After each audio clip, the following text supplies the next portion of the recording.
Good morning, Brew Daily Show. I'm Neil Fryman. And I'm Toby Howell. On today's pod, Toby and I can't teach you how to fly fish, but we can get you prepared for Jerome Powell's big speech in Jackson Hole, and the government takes a swipe at Elon Musk over SpaceX's hiring practices. Then Donald Trump's mugshot finally dropped last night, and the memes and t-shirt sales were a-flowin'. Plus, cancel all your weekend plans because the largest Loch Ness monster hunt in 50 years is going down in the Scottish Highlands tomorrow.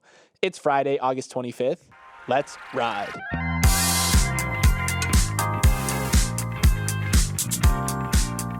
Neil, two things. One, I could totally teach people how to fly fish. You went one. I've been twice, okay? I'm an expert now. And then two, it's Friday, so let's do our Friday segment. Fast week, slow week. Which one was it for you? To me, this was a fast week because I've been looking forward to this weekend for a long time. My buddy is getting married in New Jersey, and a lot of my college friends are flying in that I haven't seen in a while. And I just love seeing old friends because you don't miss a beat. Like after 5 or 10 years, if you were good friends with them a long time ago and you just start talking again and it's like nothing, like no time has ever passed. And I love that feeling. Someone needs to do a spreadsheet of how many weddings or bachelor parties this podcast has gone to this year. It's been truly outrageous. My week was slow. I have nothing to look forward to this weekend. The track and field world championships are happening. Some good Premier League, so I'll have a good weekend regardless. Chillin' is fine. Yeah, that's what I need. All right, let's get into our top story of the day. Neil, Donald Trump, star of Home Alone 2 and former president of the United States, has had his mugshot taken, and the internet went wild. As a reminder, Trump was booked at Atlanta's Fulton County Jail last night, where he turned himself in for allegedly conspiring with 18 others to reverse the 2020 election results in Georgia. After he made bail, he left, but the picture got out, as did the details of his booking, where he was listed at 6'3", 215 pounds. The internet loved that. Neil, there's so much to talk about when it comes to Trump's fourth arrest of the year in terms of the charges themselves and what it means for the broader presidential race. But I want to actually start with the business angle of this, and that is how much money Etsy sellers are going to make off this picture. For months, people have been raking in money from fake mugshot merch, but now that the real one is here, it's basically like their Super Bowl. Look, I don't know anyone who would actually buy one of these shirts, but they are going crazy. And the thing about this is this Trump mugshot will be used by both sides to further their agenda because it's really the power of a picture. And it's so incredible how one picture can be used to further your agenda or to solidify your position or to show your allegiance. So you have obviously like the Trump resistance people who are using it as a little vindication to say, this guy has committed so many crimes. I'm so glad we finally get to see his mugshot. And then on the other hand, you know, the Trump campaign has been using his indictments as a fundraising tool for months and fake pictures of his mugshot. So now that they have the real one, you can be sure that they're going to use this as marketing collateral to raise a lot of money for his campaign. And we saw it literally instantly last night. You had Donald Trump Jr.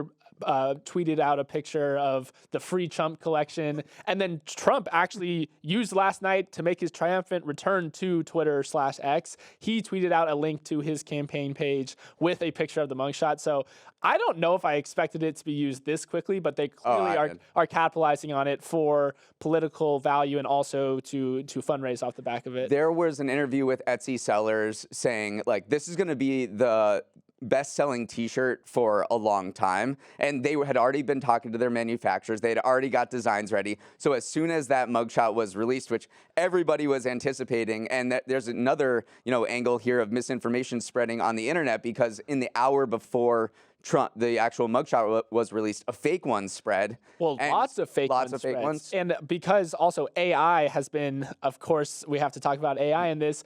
There's been AI Trump mugshots photos circulating around the internet. So yesterday on Twitter, it was legitimately confusing for a little bit because, the one picture really got a lot of steam, but then I also saw other AI-generated ones. So it was interesting to see just like so many parts of the discourse over the last 6 months that we've been talking about all combined into one story at the same time. The internet was on fire. Do you think the Trump returning to Twitter will have any bearing on the X versus Threads debate, whether, this might stop Threads in his tracks? Because as the campaign heats up, people are going to want to know what Trump has to say, for better or for worse. And if he starts posting on X, then, why even be on threads if you're only going to see it, Right. a few minutes after the fact and not be up to date. Well, I think X is just a magnitude larger than Threads already, and I think this is only going to cement its daily active user gap that it has over it. So yes, I actually do think it will play a role. And then just to kind of put a bow on everything and talk about a lot of people are wondering why we got a mugshot now, even though this is his 4th arrest. And it's because Trump avoided a mugshot in New York, Miami, and DC because mugshots are usually used as a means to identify detainees. And those jails were like, everyone knows what Trump looks like. But the Fulton County Sheriff said that he intended to treat Trump like anybody else. So if you're wondering why this was the first time we got a mugshot, that's part of the reason why. Yeah, and there's also going to be cameras allowed in the courtroom, and there's just going to be a lot more coverage, a lot more visual and transparency around this particular case than the others. So expect a lot more images to come out. And as you're strolling down Myrtle Beach, you can be sure the vendors will have the mugshot there. Oh my gosh, yes. Okay, moving on. SpaceX is in the U.S. government's doghouse for not giving everyone a fair shake when applying to work at the company. The DOJ sued SpaceX over hiring discrimination yesterday, claiming that from 2018 to 2022, Elon Musk's rocket company discouraged asylum seekers and refugees from applying and refused to consider them because of their citizenship status. Now, SpaceX and Elon Musk have not been quiet about hiring only Americans. Musk has said multiple times in the past in interviews and in tweets that SpaceX can't hire foreign nationals unless they have a green card because SpaceX works with advanced weapons technology, and a law known as the International Traffic in Arms Regulations prevents SpaceX from hiring people born elsewhere. The government doesn't want sophisticated American military technology falling into the hands of an adversary, after all. But the DOJ says, not true, Elon.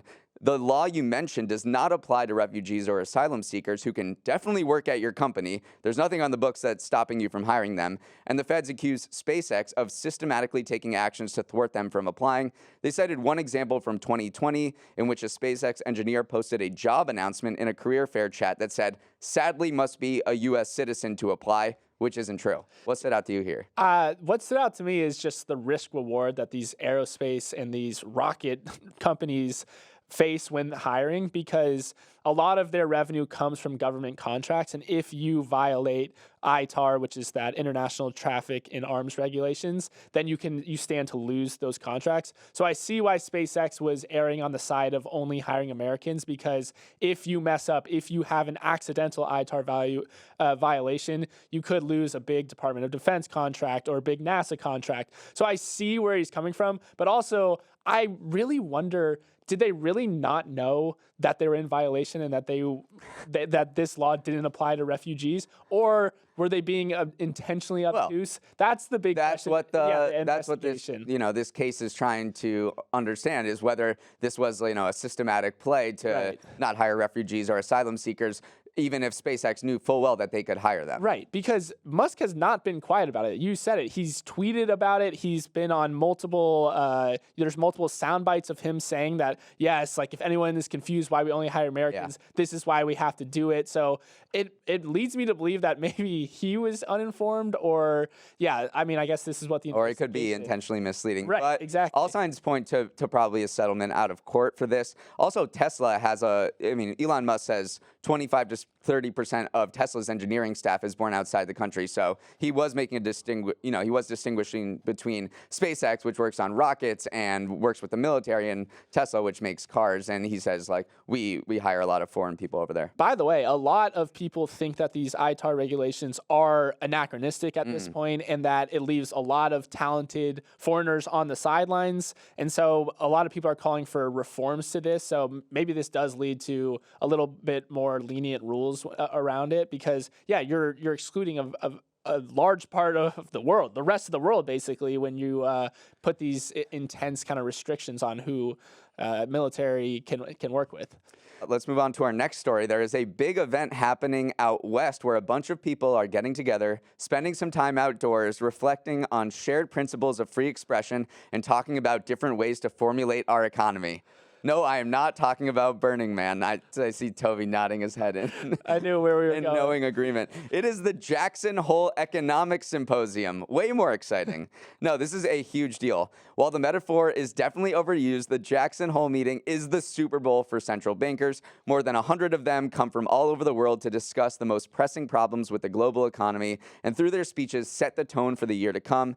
The main event, the Rihanna show of this Super Bowl, is Fed Chair Jerome Powell's speech later this morning. Investors will be glued to what he has to say about inflation. And if you don't believe me that people pay attention, Powell's Jackson Hole speech rocked markets last year. The Dow plunged 1,000 points after Powell warned the Fed would jack up interest rates and American households would feel pain because back then inflation was raging. This year, with the economic landscape looking pretty good, inflation's on the way down and interest rates at 22-year highs, Powell is expected to keep things a bit more chill in his speech today. He's probably just going to take out a 5-wood, try to hit it down the middle of the fairway with a more nuanced approach, arguing that the Fed's rate hikes are working, but the job to stamp out inflation isn't done. Yeah, I think some of the things that people are expecting is he's not going to necessarily explicitly say if the Fed will raise interest rates next month, because we're actually not really hanging on his every word like in previous Fed meetings. But it will kind of talk to how long it will keep rates high and just, the general vibe going forward. And I also do think, though, that the 70s have definitely scarred the Fed because they've done victory laps before where inflation was really high. They did these rate hikes. They got it under control, and only for it to immediately spike again. And they had to reverse what they were saying. So I definitely think you'll see a lot of kind of like hand wavy stuff and allusions to stuff, but no explicit guidance of going forward because they've been burned in the past. They've been burned in the past. Let's do a quick check on inflation right now. So interest rates have risen to a 22-year high. They are so high. Inflation is coming down. It's at 3.2% now compared to a peak of 9.1% last summer when Powell had that very forceful address saying, we got to do something about this. We're going to throw everything at this, but it's still 3.2% is not 2%. And so the talk in economic circles is this last mile, right? They talk about it in delivery, like the last mile is always the hardest.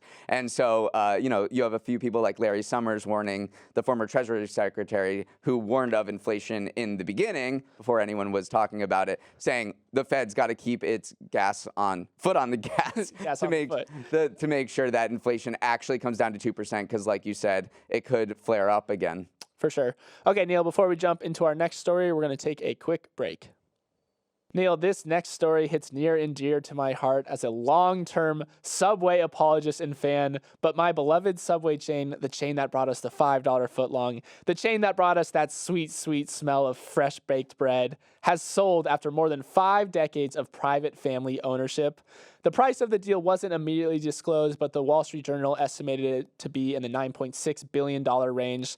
Subway has been the subject of sales rumors for years now, as the sandwich giant has struggled to adapt to increased competition and changing consumer tastes in the last decade.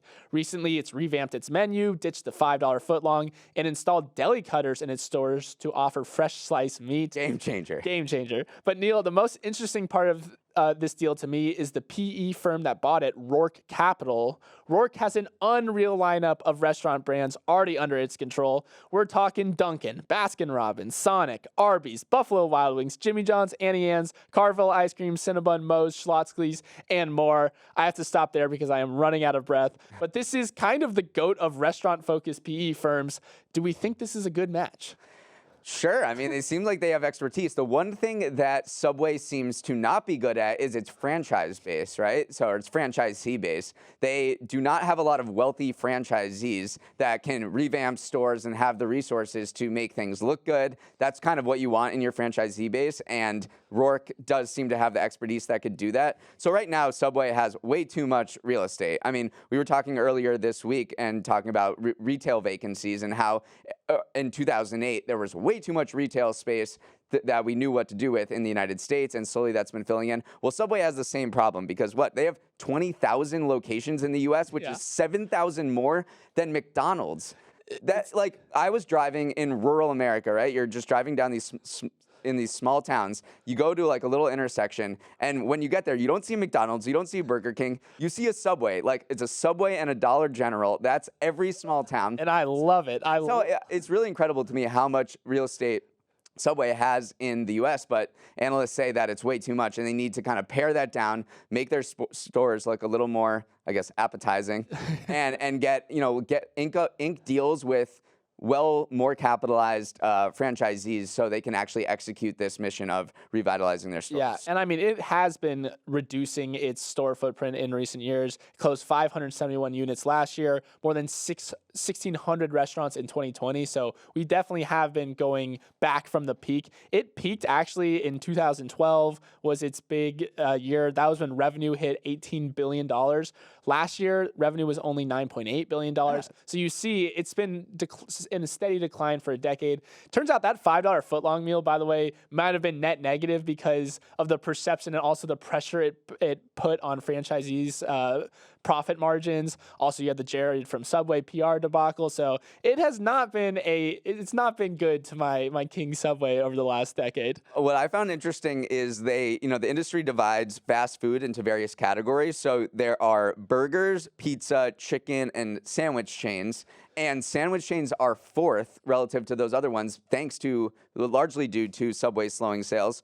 So I didn't know that. I know, yeah, because Subway is the sandwich industry. No matter, Jimmy John's, Jersey Mike's is coming for it. Jersey Mike's is growing much faster, but it's still, Subway did nearly 4 times the U.S. sales of Jersey Mike's last year, so it's still the giant in the room. So the industry goes as Subway goes. So hopefully Rourke can kind of turn it around. All right, before we move on, we all know the meme of the Taco Bell the combination Taco Bell Pizza Hut. So now that Subway is going to be in the same brand family as Dunkin' and Culver's and Jimmy John's and all of that, you're designing a store. What 2 brands are you putting together in the same location? Okay, I want to pair Culver's with something because Culver's is so underrated. I went to school in the Midwest for a little bit. I've spent time in Michigan, so I literally love Culver's. So maybe that cheese curds with some ice cream. No, but they serve ice cream already. Oh. So I don't want to double up on them. God. So it might be weird, but maybe like a pizza place. So you have like the cheese curds, the pizza vibes. I don't know.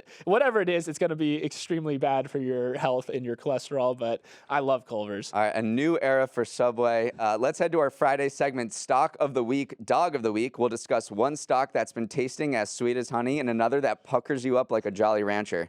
Before we start, per tradition, I have to kick it to Toby for his spiel on why you shouldn't listen to us. We are not financial advisors, so we are just humble podcasters, so please do not take any of this as financial advice. That's my favorite part of Friday shows. All right, let's go to our stock of the week. It's biotech company Moderna, which rose more than 6% in the past 4 days. And when a company that makes a vaccine gets named a stock of the week, can only tell you one thing. COVID is back. A bunch of people I know have gotten it recently, and nationwide COVID hospitalizations are up 2/3 since June to about 10,000 people, though that is still far less than last summer's 40,000.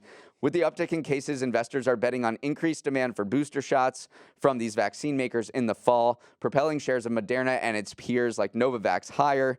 But if you want a booster that's been reformulated to tackle newer variants, you'll have to wait a few weeks. Updated shots have been moved to an annual cycle and pushed this fall to coincide with flu shot season. Public health experts are hoping you'll just get both jabs in one visit to Walgreens. Yeah, Moderna's up this week, but if you look up if you zoom out a little bit, Moderna's down around 40% this year. Pfizer's also down 28% because a lot of WHO officials are just saying this is a quote from the Dutch virologist who advises the WHO, we are in a very different phase of the pandemic we're in a very different phase of the pandemic. Basically, like the vaccines have done their work and they've.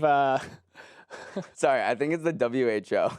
The WHO. You can call it the WHO. Really? I think so. All right, we're gonna hear in the YouTube comments. I'm pretty sure it's the WHO. Okay, well, see, I like the WHO better. I like the WHO better. Education. Oh my God, the World Health Organization. Fine, Neil.